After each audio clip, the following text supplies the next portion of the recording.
नमो नमो गुरु जम्ब, नमो गुरु ज्ञान दिवाकर, नमो गुरु उपदेश, नमो गुरुदेव विद्याधर, नमो नमो सिद्ध साध, नमो ऋषिराज मुनिवर, नमो नमो पितुमात, नमो सर्वदेव सुरंदर, पांच तत्व ब्रह्मंडल, नमो नमो ब्रह्म सर्वात्मा, कर जोड़े ऊदो कहे, नमो श्री विष्णु परमात्मा।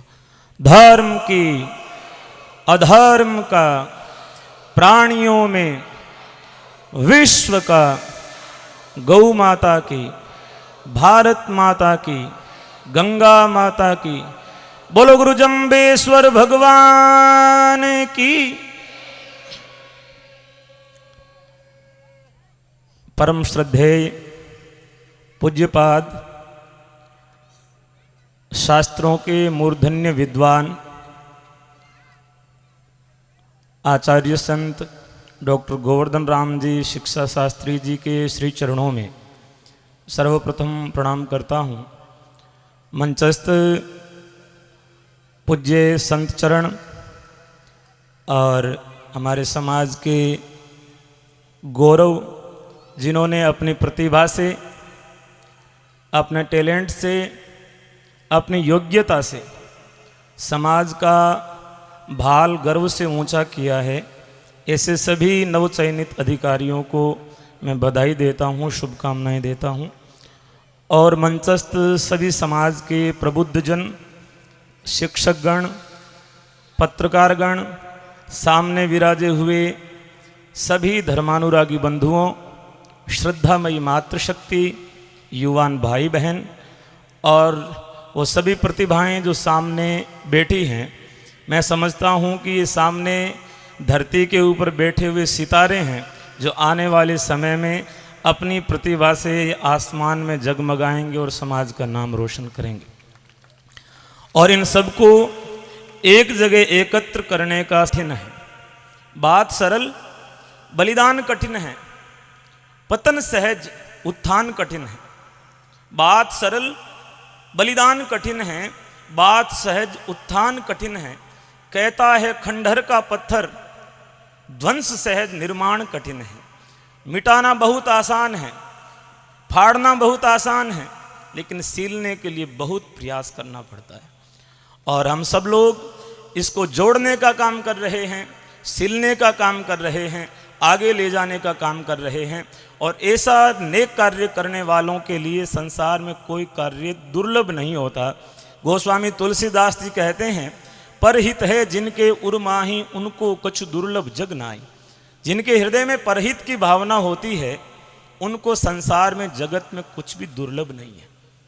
पहले जिक्र चल रहा था कि विष्णुई के पास में कुछ अतिरिक्त मेधा, दूसरों से कुछ अधिक बुद्धि और क्षमता होती है, जिनके बल से वो जिस भी कार्य को हाथ में लेता है उसको जल्दी पूर्ण करता है। गुरु महाराज ने जब 29 नियम सुनाए और 29 नियम सुनाने के बाद में फलश्रुति पूछी कि ये नियम मानने वाले को क्या मिलेगा, तब गुरु महाराज ने कहा कि यही विधि धर्म सुनाए के कवल कियो करतार, अन्न धन लक्ष्मी रूप गुण मुआ मोक्ष द्वार। अन्न की कमी नहीं रहेगी, धन की कमी नहीं रहेगी, रूप की कमी नहीं रहेगी, गुणों की कमी नहीं रहेगी, और आखिर में जो परम पुरुषार्थ है मुक्ति, वो भी सबको मिलेगी। और आपको क्या चाहिए बताओ? ये सारी चीजें भगवान के नियमों को मानने वाले के अंदर हैं।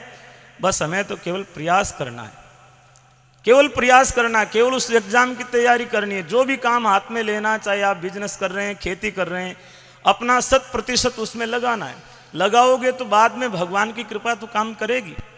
रामायण में एक पात्र है जिसका नाम बाली है। बाली के पास में एक ऐसा वरदान था कि वो जिससे युद्ध करता था, सामने वाले की आदि शक्ति उसके पास स्वतः ही आ जाती थी।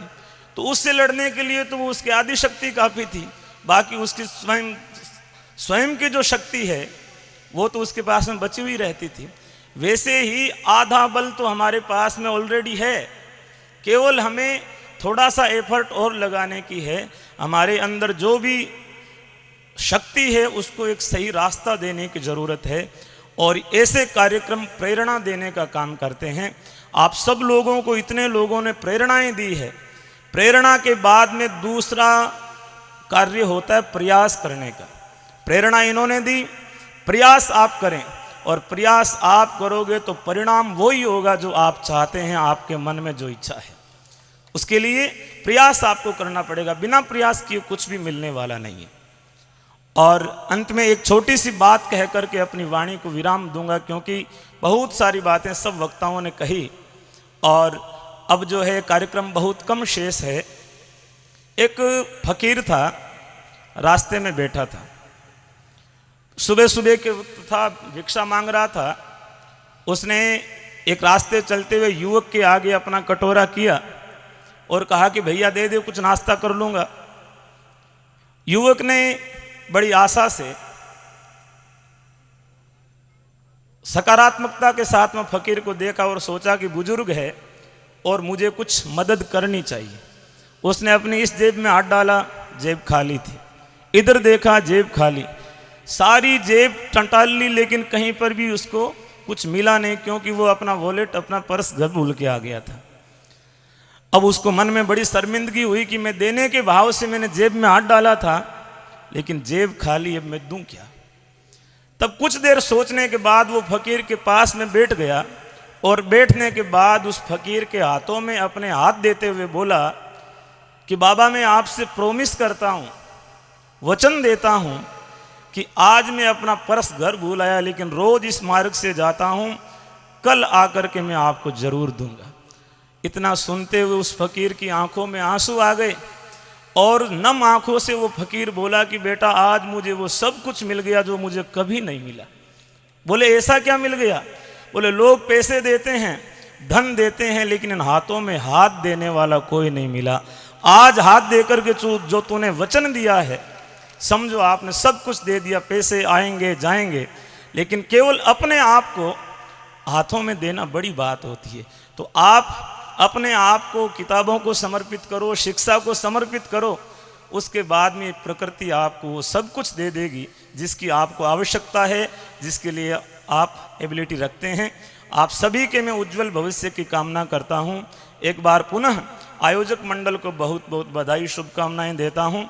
और दूसरी, मेरी यात्रा काफ़ी लंबी थी, मैं सुबह बहुत जल्दी चला था, लेकिन पहुंचने में विलंब हुआ, उसके लिए भी मैं क्षमा प्रार्थी हूँ। इन्हीं शब्दों के साथ में अपनी वाणी को विराम। बोलो गुरु जम्बेश्वर भगवान की।